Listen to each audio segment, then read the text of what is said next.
Hello, everyone. Welcome to our Internet for All webinar. My name is Amanda Martin, and I'm the Director of Technical Assistance within the Office of Internet Connectivity and Growth at NTIA. I'm excited to welcome you today and excited to get into our content. Before we do that, I want to highlight a couple of housekeeping things. We'll be doing a Q&A session at the very end, but please feel free to drop your questions into the Q&A feature that's located on the bottom of your screen, and we will compile those and start answering them at the end of our presentation. And now for our main event, I will turn it over to Nick Alexander and Nali. Hello, my name is Nick Alexander. I'm the Senior Policy Advisor in the Office of Internet Connectivity and Growth with the National Telecommunications and Information Administration. I will be joined by my colleague Nali, the Acting Director of Data and Mapping, for an introduction to the challenge process.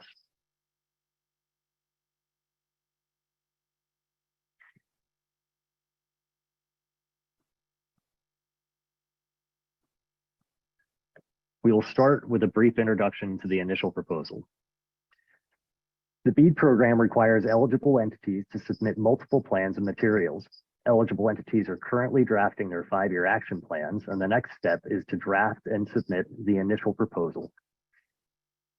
The initial proposal describes how an eligible entity intends to meet the BEAD NOFO requirements of ensuring that every resident has access to a reliable, affordable broadband connection, including detailed plans for the entity's challenge process and subgrantee selection process. Eligible entities will have 180 days from the day that they receive their notice of available amounts to develop and submit an initial proposal, but eligible entities are encouraged to submit initial proposals earlier if possible.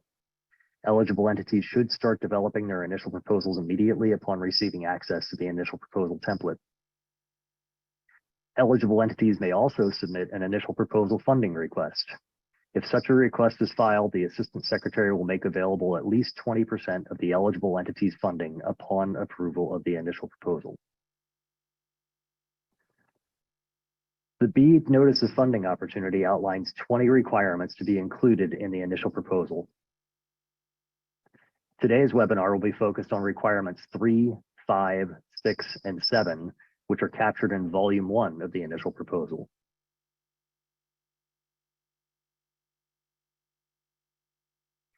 The initial proposal has been split into 2 volumes for faster review. Volumes 1 and 2 taken together address all initial proposal requirements in the BEAD NOFO, and the initial proposal funding request is required if eligible entities want to receive funding upon initial proposal approval. Volume 1 includes an overview of the eligible entity's evidence-based, transparent, fair, and expeditious challenge process, and an overview of the process to minimize duplication of funding. Volume 1 can be submitted at any time before the deadline, and eligible entities are encouraged to submit it as early as possible. Volume 2 includes the remaining initial proposal requirements. The initial proposal funding request, which is separate from the initial proposal itself, consists of a project narrative, budget narrative, and a detailed budget justification. The initial proposal funding request cannot be approved until Volume 1 and Volume 2 of the initial proposal are approved. Volume 1 of the initial proposal groups NOFO requirements 3, 5, 6, and 7 together. Requirement 3, identify existing efforts funded by the federal government or an eligible entity within the jurisdiction of the eligible entity to deploy broadband and close the digital divide, including in tribal lands. Requirement 5 is identify each unserved location and underserved location under the jurisdiction of the eligible entity, including unserved and underserved locations in applicable tribal lands, using the most recently published broadband data maps, or the National Broadband Map, as of the date of submission of the initial proposal, and identify the date of publication of the National Broadband Map used for such identification. Requirement 6 is to describe how the eligible entity applied the statutory definition of the term community anchor institution, identified all eligible community anchor institutions within its jurisdiction, identified all eligible community anchor institutions in applicable tribal lands, and assessed the needs of eligible CAIs, including the types of CAIs it intends to serve, which institutions, if any, it considered but declined to classify as CAIs, And if the eligible entity proposes to serve, if the eligible entity proposes service to one or more CAIs in a category not explicitly cited as a type of CAI in section 60102A to E of the Infrastructure Act, the basis upon which the eligible entity determined that such category of CAI facilitates greater use of broadband service by vulnerable populations. Finally, requirement 7 is include a detailed plan to conduct a challenge process as described in section 4B6 of the Notice of Funding Opportunity.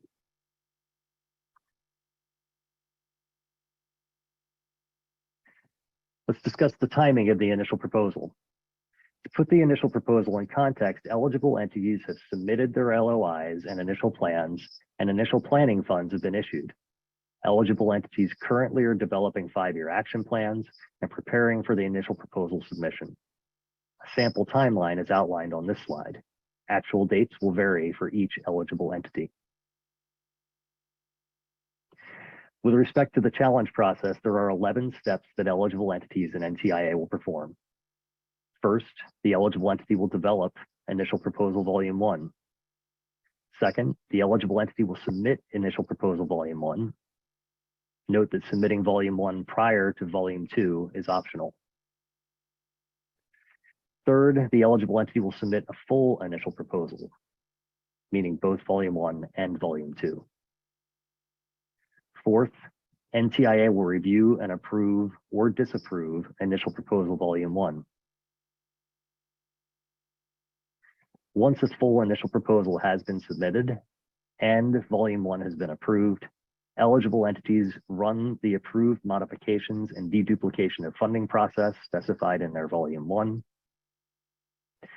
Step 6, eligible entities will run an approved challenge process. Step 7, eligible entity will run another deduplication of funding process. Step 8, eligible entities submit the challenge results to NTIA. Step 9, NTIA will review and validate challenge results. Step 10, NTIA will communicate the determination to eligible entities. Finally, step 11, eligible entities will publish their final determinations. Why is the BEAD challenge process important? The BEAD challenge process is vital because it determines the locations and community anchor institutions within each jurisdiction that are eligible for BEAD funding. Before the BEAD program can meet the goal of providing accessible and affordable broadband, all unserved locations, underserved locations, and community anchor institutions must be identified. The challenge process helps ensure accurate results. An evidence-based, fair, transparent, and expeditious BEAD challenge process, as outlined in the Notice of Funding Opportunity and the Challenge Process Policy Notice, helps to ensure accurate results, an efficient process, and a precise allocation of resources. Further, it gathers information needed before running the subgrantee selection process. The subgrantee selection process cannot be run without first having an accurate and comprehensive list of all eligible locations and community anchor institutions. It's important to note that the BEAD challenge process differs from the FCC's challenge process. The FCC has collected data from internet service providers and created a map to identify broadband serviceable locations and the service that is available at those locations. The FCC's map was used to determine the state's BEAD funding allocation and is the starting point for each state's BEAD challenge process to identify unserved locations, underserved locations, and CAIs that are eligible for BEAD funding. The BEAD challenge process and the FCC's challenge process are both related to BEAD, but have different allowable challengers and timelines. With respect to the FCC's challenge process, NTIA used the results of the FCC's challenge process and the updates that were made to the FCC's maps to determine how much BEAD funding was provided to each state or territory. With respect to the BEAD challenge process, that is used to determine the locations and community anchor institutions within each jurisdiction that are eligible for BEAD funding and includes optional speed and area challenges. With respect to challengers, the FCC's challenge process allowed industry, state, local, and tribal government entities and consumers to challenge the availability data and the location data on the map. With respect to the state BEAD challenge processes, the only challengers authorized are units of local government, nonprofit organizations, and broadband service providers. With respect to the timelines, the FCC maps are subject to continuous challenges. For the BEAD challenge process, eligible entities may establish their own challenge and rebuttal timelines, but they must fit within NTIA's requirement to complete the challenge process within 120 days. I will now hand the con to Na Li, who is the Acting Director of Data and Mapping in the Office of Internet Connectivity and Growth. Thank you, Nick. For the next couple of sections, I will walk through the requirements 3, 5, and 6, as well as the pre-challenge process. The first requirement is requirement 3. The eligible entities will need to provide a list of existing broadband infrastructures funded by federal, state, and local efforts or existing on tribal lands. This requirement can be fulfilled with the information that the eligible entities submitted with their 5-year action plan. In this section, we'll go into requirement 5, a focus on initial location data requirements, which is identifying the unserved and underserved locations. For requirement 5, eligible entities must identify unserved and underserved locations within the state, their jurisdiction, based on a version of the National Broadband Map. The eligible entities may use the BEAD Eligible Entity Toolkit to obtain the unserved and underserved files for the National Broadband Map published on June 26 that was used for allocation. However, if the eligible entity plans to download their own data and identify their own list of unserved and underserved locations, they will have to provide in their response to NTIA the publication date of the map used, and then provide a list of location IDs for each of the unserved and underserved locations, and submit those CSV files to NTIA. For the BEAD Eligible Entity Toolkit, NTIA plans to provide at least a monthly version of the unserved and underserved files in the toolkit based on when the FCC releases updates to the National Broadband Map. For requirement 6, eligible entities are required to identify eligible community anchor institutions, CAIs.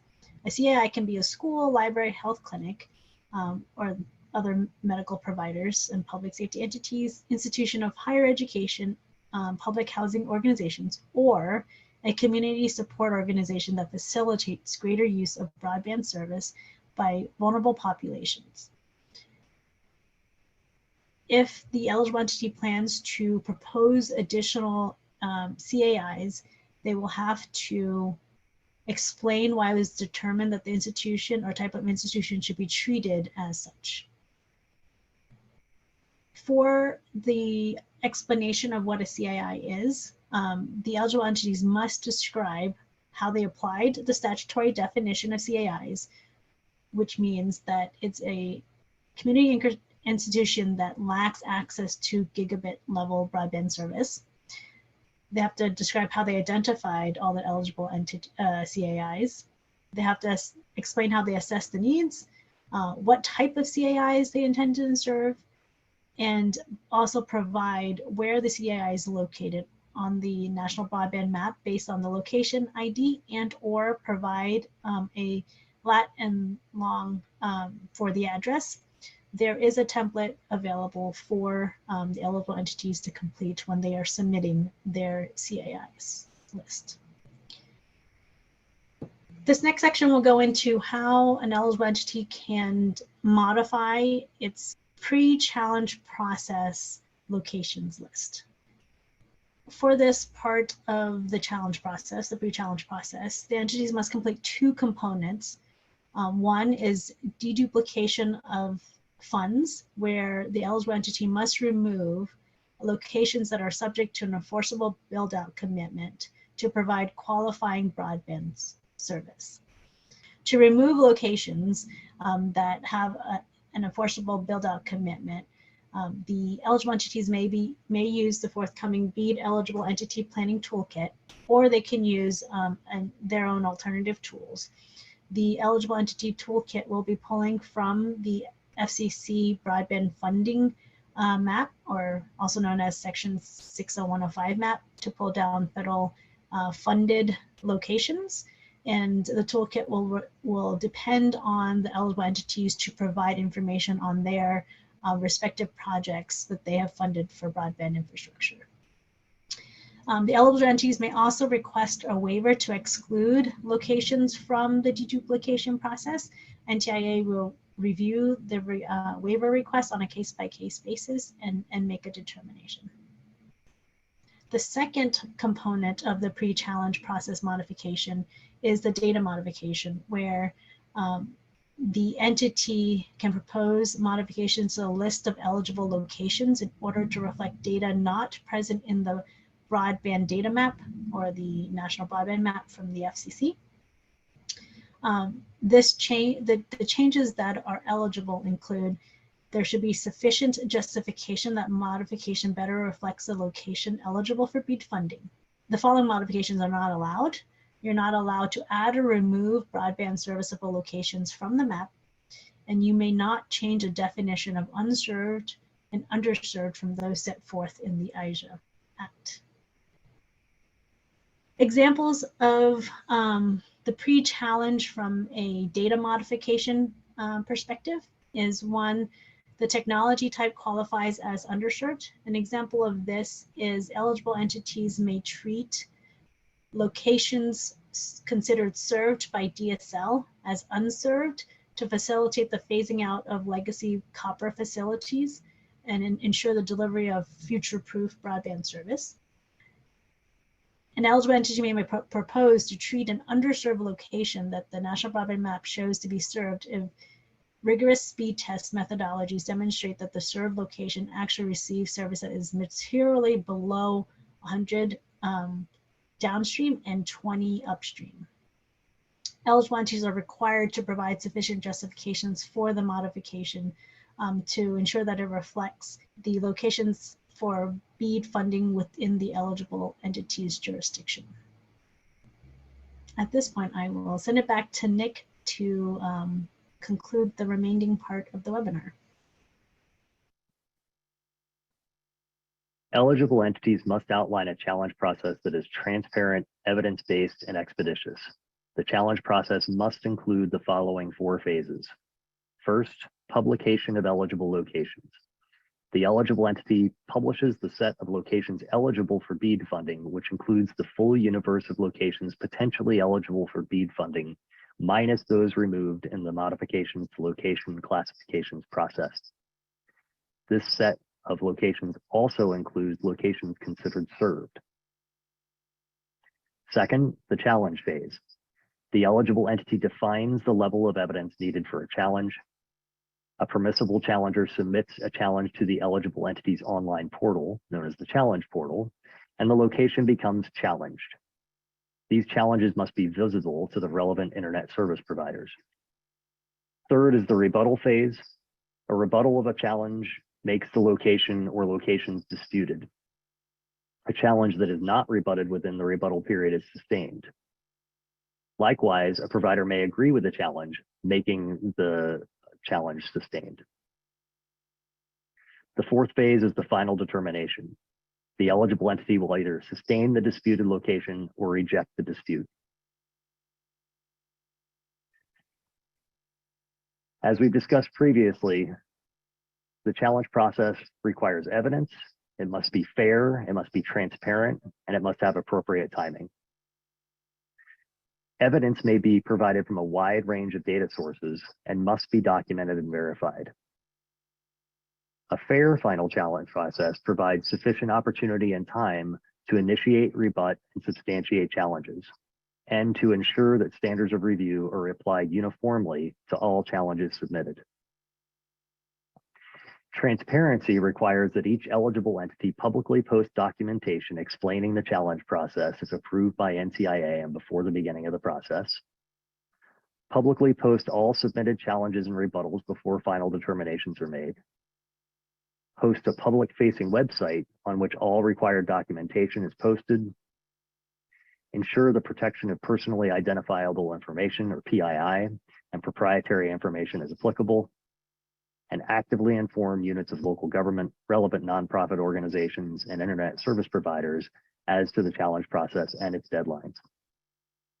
Finally, with respect to timing, each eligible entity must complete the entire challenge process within 120 days. They must provide at least 14 days to rebut a challenge and allow challenges to be submitted for a minimum of 14 days. And they must complete the challenge process and publicly post the final classifications after resolving each challenge at least 60 days before allocating grant funds for network deployment. With respect to the types of challenges that are allowable, eligible entities must be sure to distinguish what types of challenges are allowed and which types of challenges are not allowed.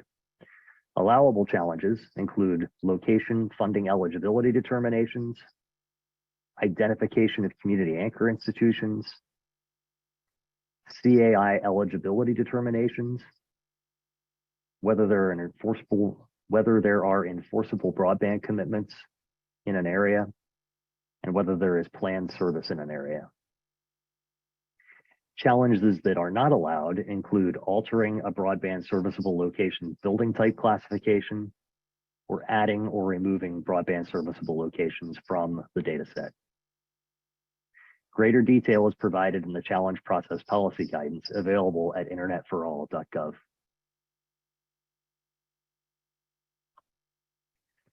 Eligible challengers for the BEAD state challenge process include units of local government, nonprofits, and broadband service providers. The challenges that can be filed include availability challenges, speed challenges, latency challenges, presence of data caps, technology type, the presence of business service only, enforceable commitments for the deployment of broadband, planned service, that an area is not part of an enforceable commitment, that a location is a community anchor institution, or that a location is not a community anchor institution. Examples of allowable challenges include a location eligibility determination. For example, a challenger could argue that a location is underserved because the available broadband speed is less than what the NOFO defines as qualifying broadband service of 100 megabits for downloads and 20 megabits for uploads. A planned service challenge could be a challenger arguing to change a location from unserved to served because they have evidence of planned expansion of broadband access to that location. A CAI eligibility determination challenge could include a challenger arguing that a community anchor institution is not eligible for BEAD funding because the highest speed available is above 1 gigabit per second. And an example of a CAI classification determination would be a challenger arguing that a community theater space is a CAI because the space includes a computer room with access to the internet for local community members to design and run community plays. The challenge process submission consists of 4 steps. It's important to note that the initial proposal review process is designed to be iterative. Each eligible entity's proposal may require modifications and edits and may need to be resubmitted in order to merit approval. The first step will be submission. Eligible entity will submit volume 1 of the initial proposal, which includes the challenge process design. The second step is NTIA's review. NTIA reviews volume 1 of the initial proposal and may, if needed, communicate required changes. Third step is approval or disapproval. If volume 1 of the initial proposal is sufficient, NTIA will formally approve it. Finally, if volume 1 is approved and the entire initial proposal has been submitted, the eligible entity may begin the challenge process. The initial proposal will be evaluated according to the following statutory standards articulated in Section 4B5C of the Notice of Funding Opportunity. An initial proposal will be approved if it complies with Section 60102F of the Infrastructure Act, if the Assistant Secretary finds that it's in the public interest, and that it effectuates the purposes of the Infrastructure Act.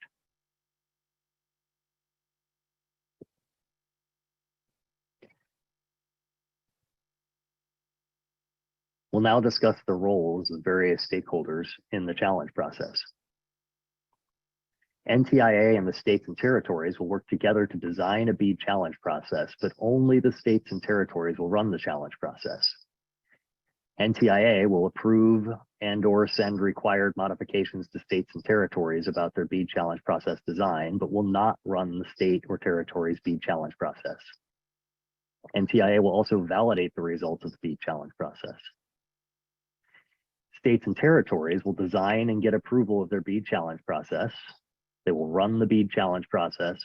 They will send the results of the BEAD challenge process to NTIA for review and approval. And once that challenge process has been approved, they will run their subgrantee selection process. Eligible challengers are identified by statute as units of local government, nonprofits, and broadband service providers. The role of eligible challengers includes reading the challenge process instructions and guidance posted by the state or territory so that they can understand the steps required to submit or respond to a challenge. They can gather acceptable evidence, which may include speed tests, screenshots from a provider website, service requests, letters or emails, manufacturer and model number of residential gateway providers, and more. They will submit challenges and evidence to the state or territory's BEAD challenge website, and if needed, respond to or check responses to challenges by periodically checking the BEAD challenge website for updates. It's important to note that eligible entities will set up public-facing challenge portals to accept challenges during the challenge process and detailed deadlines, who's making a challenge, the basis of the challenge, a summary of the challenge, and a summary of the rebuttals. If somebody who is not an eligible challenger wishes to submit a challenge, eligible challengers may aggregate and submit challenge evidence from individuals or consumers or other entities who are not eligible to submit challenges on their own. After the BEAD challenge process is completed, eligible entities send the final determinations of each unserved location, underserved location, and community anchor institution to NTIA for approval. What happens next? After resolving each challenge, and at least 60 days before allocating grant funds for network deployment, an eligible entity must provide public notice of the final classification of each unserved location, underserved location, and eligible community anchor institution within the jurisdiction of the eligible entity. Eligible entities must also notify NTIA of any modifications to the initial proposal that are necessitated by successful challenges to the initial determinations. Eligible challengers should be paying attention to their state broadband office and be on the lookout for public notice of the final classification. Once eligible entities have provided public notice of their final classifications, challengers should review the published data, because this list will be used for the next step in allocating BEAD funds, the subgrantee selection process. So what are your next steps? Look out for state or territory specific guidance. It's important to pay close attention to when your eligible entity posts their challenge process and instructions on how to participate. Eligible entities will make this information available publicly and will inform eligible challengers when this information is available. It's also important to remember the time frame. As part of the broader initial proposal, BEAD challenge process designs are due to NTIA by December 27th, within 180 days of the release of the notice of available amounts. After the challenge process design is approved and the eligible entity has submitted a full initial proposal, the eligible entity may start the challenge process. Eligible challengers will have a minimum of 14 days to submit challenges. There are additional resources available to help states, territories, and other stakeholders to better understand the challenge process. The existing TA resources identified on this slide can support your state broadband office or your other stakeholders in achieving initial proposal requirements in a timely manner. They are all available at internetforall.gov. Thank you for joining us for this webinar.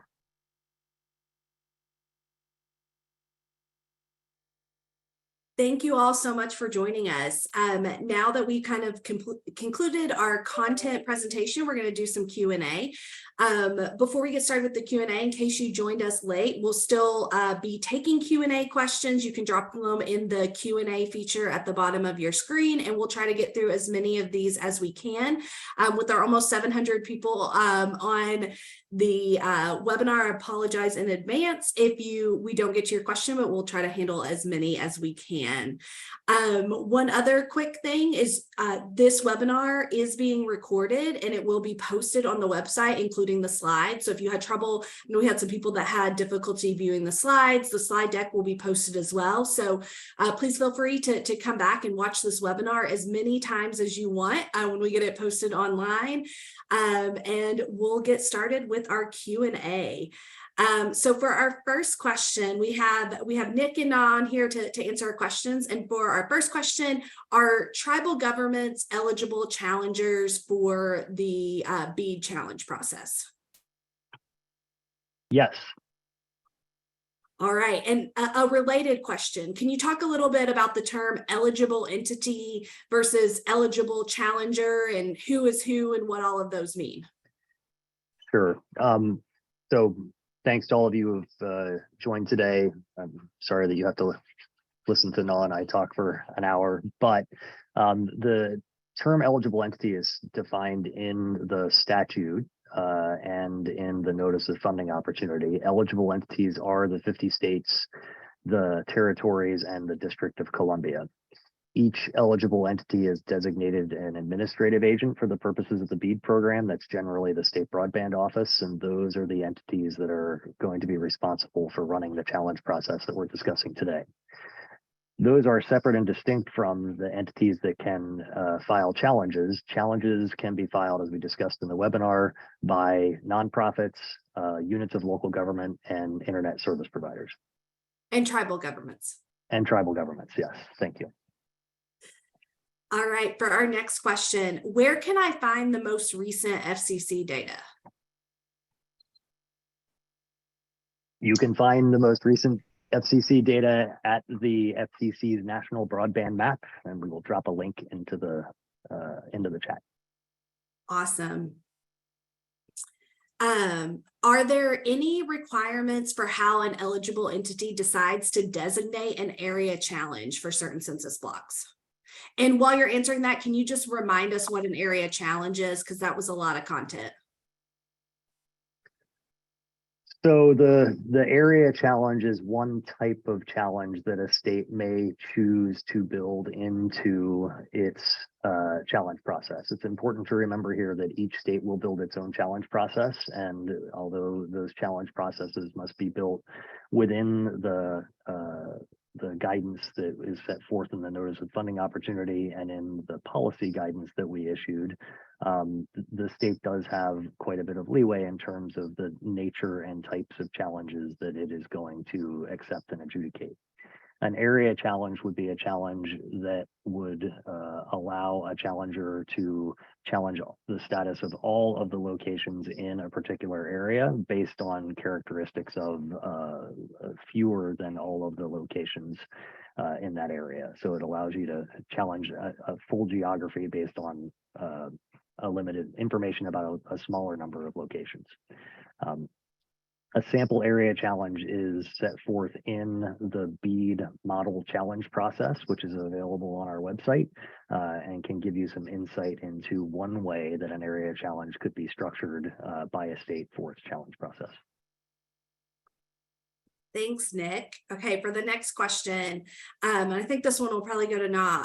Can you tell us a little bit more about the eligible entity planning toolkit? Is that something that's available to everybody, and what exactly does it do?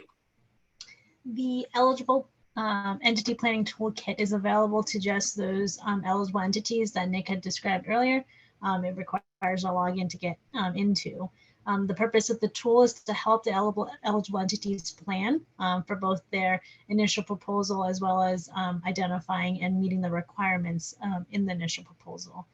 That can be from identifying unserved and underserved locations, preparing their pre-challenge process materials, as well as helping them to plan for and identify how they want to define extremely high costs thresholds. So the next question, can you talk a little bit about what happens if there are changes to the FCC's map after or during the BEAD challenge process? So what if there are new BSLs added while the challenge process is going on? Is there any way for states to get those added? So the FCC's map, as we describe in the policy guidance, is the beginning of the state's challenge process, but not the end. Each state is required to take a recent copy of the FCC's data, and then as they move through the challenge process, there are a couple of points at which the state can refresh or update its data based on new data that may have been published to the FCC's map. But it's important to understand that states will not be permitted to add or remove locations that are not already on the FCC's map. They can change the status of a location, but not add or remove locations. And once the challenge process is completed and the state publishes a list of unserved and underserved locations and community anchor institutions that will be eligible for funding, that is the universe of locations that it will be putting up for bid in its subgrantee selection process. So you mentioned that there's 120 days to complete the challenge process. When does the clock start? The clock starts on the day that the state initiates the challenge process. So it once it opens up its challenge portal, that is the day upon which it starts taking challenges, and that is the beginning of the clock for the 120 days. Can you, another term that you used was rigorous speed test methodologies. Can you talk a little bit about what does that mean? So the states have the option, but not the obligation to utilize or to make speed test data part of their challenge process. As folks who have been involved in this for a while know, speed test data can be a very useful indicator of the availability of broadband, but it needs to be collected in an appropriate and methodologically rigorous manner. We will work with eligible entities that want to utilize speed test data to make sure that the initial proposals that they submit are utilizing an appropriate process. But we have published an optional speed test module in the BEAD challenge process model that it shows one methodologically appropriate way that a state could utilize speed test data as part of the challenge process. Great. So another timing question. When we talked about when the clock starts, but is there any obligation or information about when a state has to actually run its challenge process, and how does that fit in the overall BEAD program timeline? So states can begin their challenge process once they have received approval from NTIA of the challenge process. And as we described in the webinar, each state will submit its volume 1, which covers the requirements of the challenge process. Once NTIA has approved that volume 1 and the state has submitted a complete initial proposal, meaning both volume 1 and volume 2, then the state has the right to begin its challenge process. The challenge process, the state has some leeway with respect to when it chooses to run that challenge process. It doesn't have to start right away, it can wait, but it's important to remember that the initial proposal is due no later than December 27th, which is 180 days after the notices of funding availability were filed. And once NTIA approves the full initial proposal, the state has a year in which to complete the subgrantee selection process and to file its final proposal, i.e. its explanation of which ISPs it's going to fund to deploy these networks and other uses of funds. That has to be done within a year of NTIA's approval of the initial proposal. So states will have an incentive to get that challenge process done sooner than later so that they have the universe of unserved, underserved, and CAIs available to begin that subgrantee selection process. Great. For our next question, can one of you guys talk a little bit about the role of an FPO, maybe share what an FPO is for maybe somebody who's not as familiar with the program, and what their role is, and how this kind of relates to the overall goals of the program?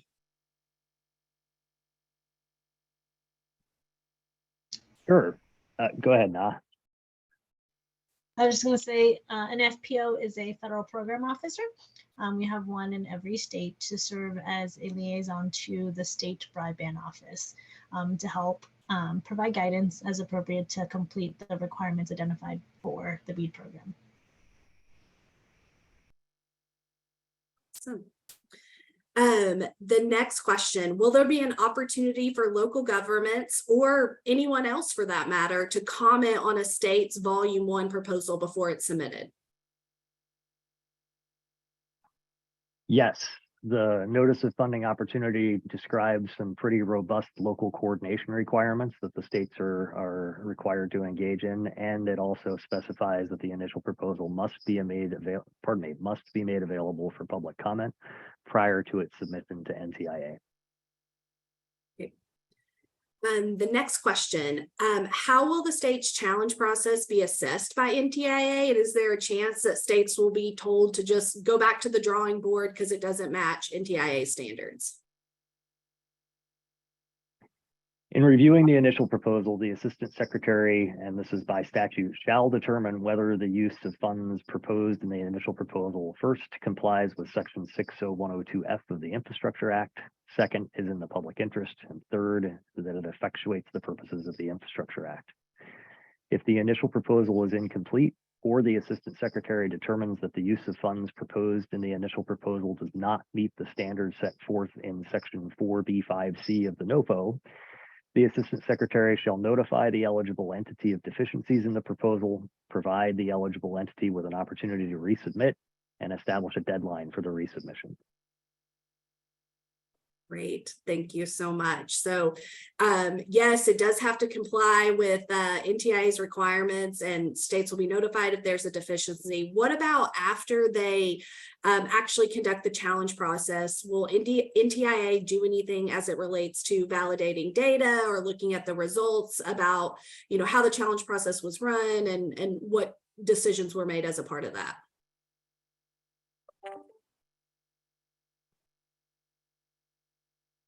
So NTIA will review the results of the challenge process. The states are required by statute and by the NOFO to submit the results of the challenge process to NTIA for review. And NTIA will review the results of that challenge process to ensure that the challenge process was conducted as the state committed to in its volume 1 of its initial proposal, and to determine whether there are deficiencies or other irregularities in the output. So question about the deduplication process. So if an award has a requirement for 25.3 and not 120, do those commitments move that location from an unserved to underserved, even though the service won't be in place for several years? Yes, that location will become underserved, which doesn't mean that it's not BEAD eligible, because it's not served, because served for a BEAD is at 120 or above.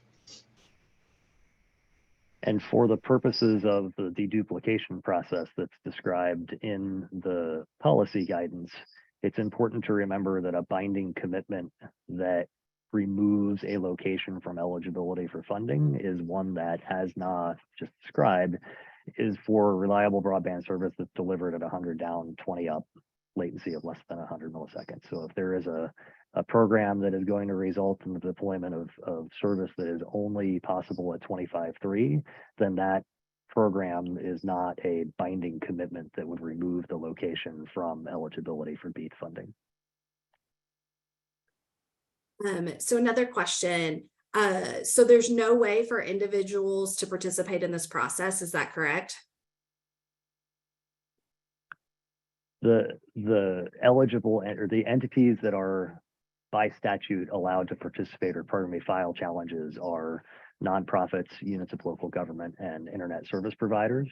However, those entities certainly can gather information from individual consumers, households, other stakeholders that don't have the statutory right to file a challenge. So we fully expect that there will be nonprofits and local governments, and for that matter, ISPs, who seek to gather information from individuals, households, and other stakeholders in order to build their challenges. Great. Will anything in this challenge process change the allocation to the states? No.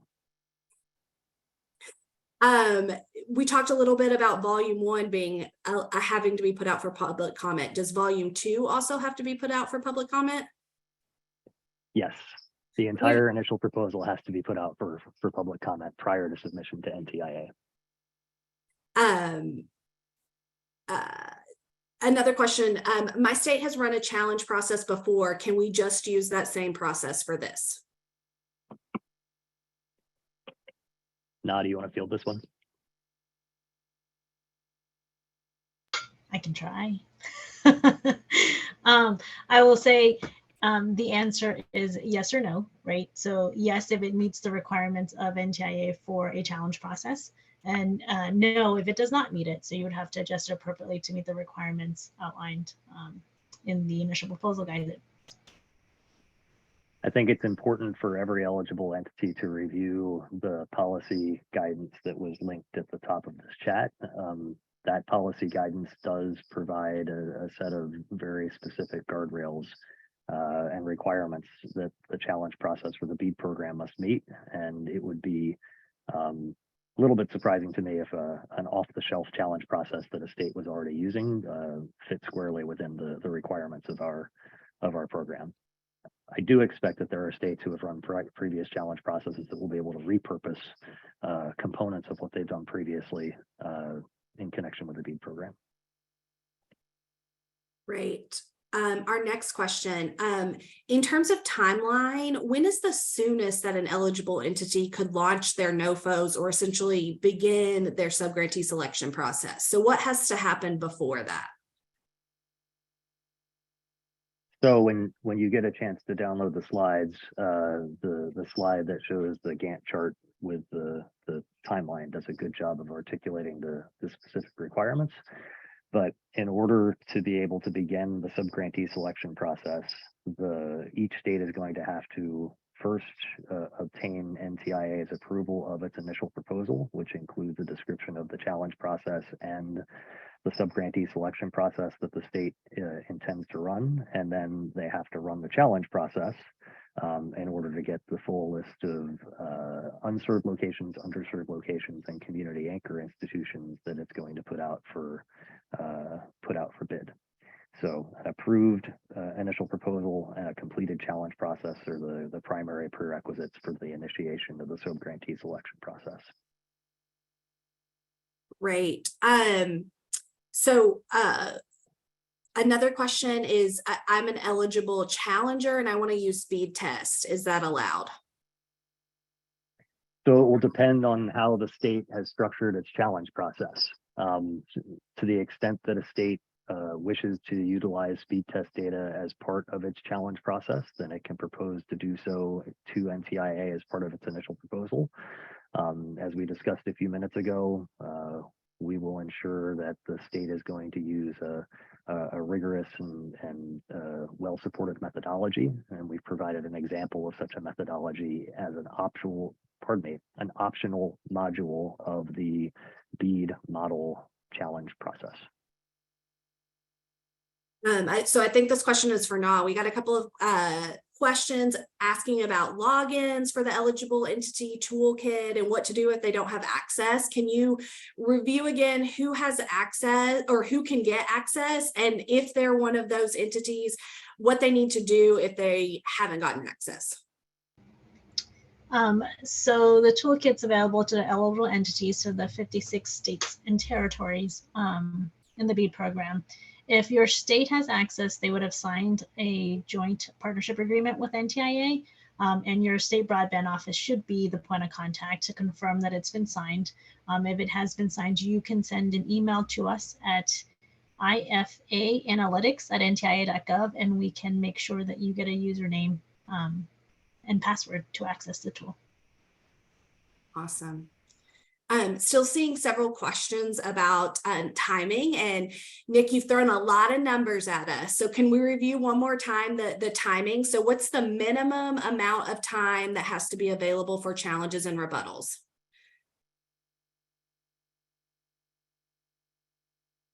You're on mute.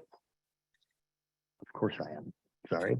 The timeline that is articulated in the policy guidance is a minimum of 14 days. So it's a minimum of 14 days for challengers to file, and a minimum of 14 days for entities that may wish to rebut those challenges to file their rebuttal. And what's the total amount of time limit? The total amount of time that for the whole challenge process. For the whole challenge process is 120 days. So can a state do more than 14 days if they want? They can, so long as the totality of the challenge process fits within that 120-day window. Great. I see another question here about since the challenge process that we're talking about now doesn't affect allocation, when do states get the money? Can you talk a little bit about kind of what happens in the BEAD program from now, and when does the money go out? Sure. So once a state has an approved initial proposal, they can have filed in connection with their initial proposal an initial proposal funding request. And if a state files an initial proposal funding request, it can request at least 20% of the amount that it has been allocated to be made available upon approval of the initial proposal. There are some restrictions which are articulated in the notice of funding opportunity about how those funds can be used.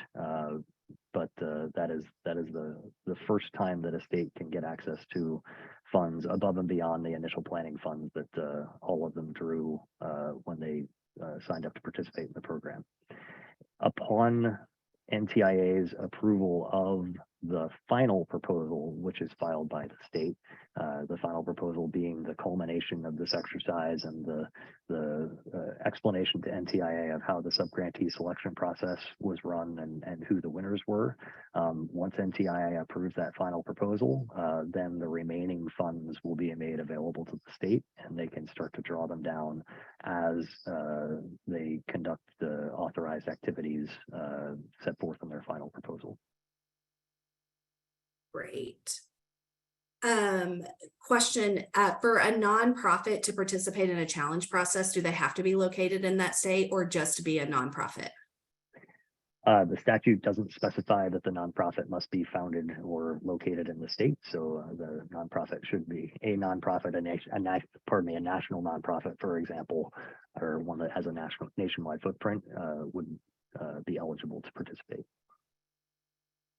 So if we had the FCC challenge process, why do we need this challenge process?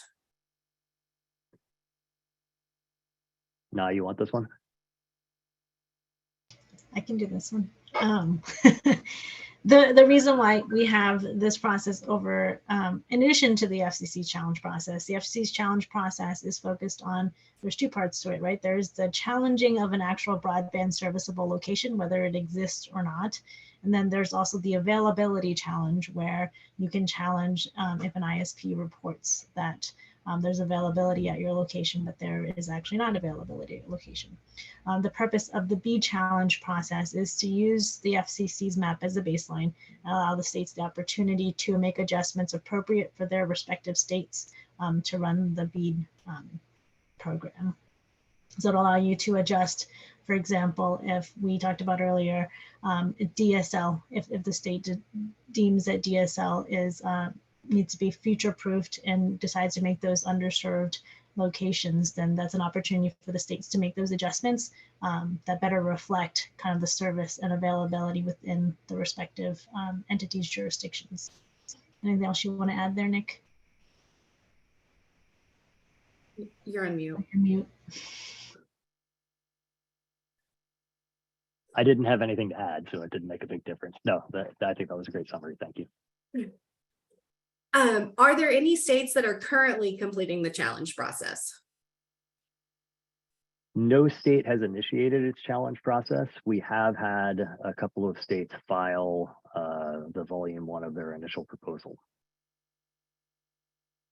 And somebody did make a comment that I will just point out that I think is helpful. There are states that may be running challenge processes right now that are not related to the BEAD program.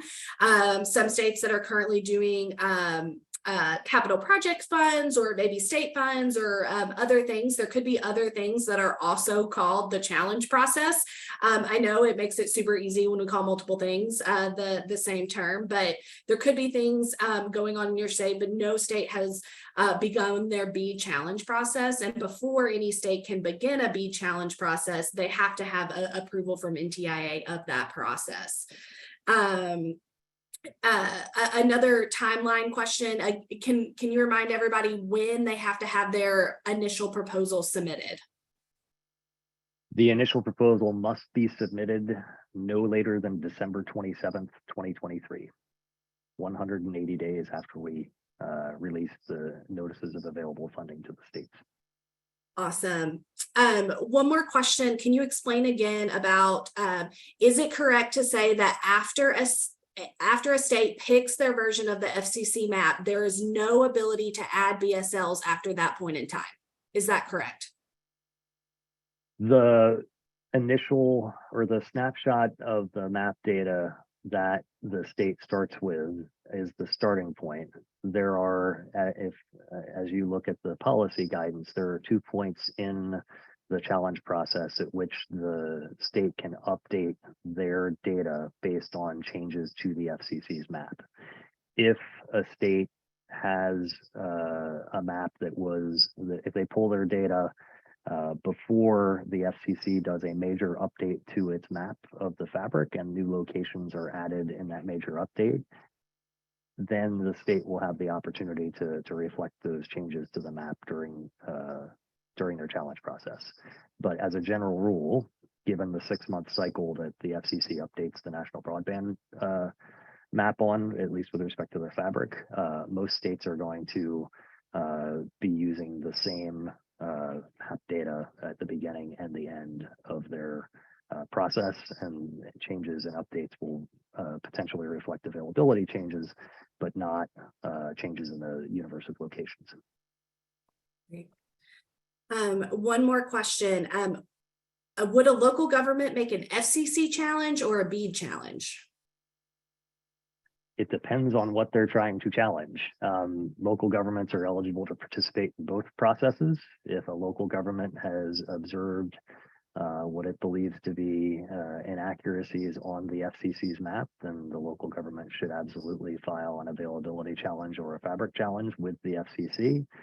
If the local government is seeking to update the state's universe of unserved and underserved locations and community anchor institutions that are eligible for BEAD funding, then they should participate in the separate and distinct BEAD state challenge process, which is the subject of this webinar. Awesome. Well, I think that is all of the time that we have for today. Apologies that we didn't get to all of your questions. Thank you to Nick and Na for all of your talking on this hour. Appreciate everybody joining us. As a reminder, the slides will be posted. The webinar recording will be posted on the website. We also have Macy shared several links to other resources that we have on the NTIA website. We thank you guys for coming. Appreciate your interest in the program and look forward to continuing to work with you all to make sure we get everyone connected. Thanks so much.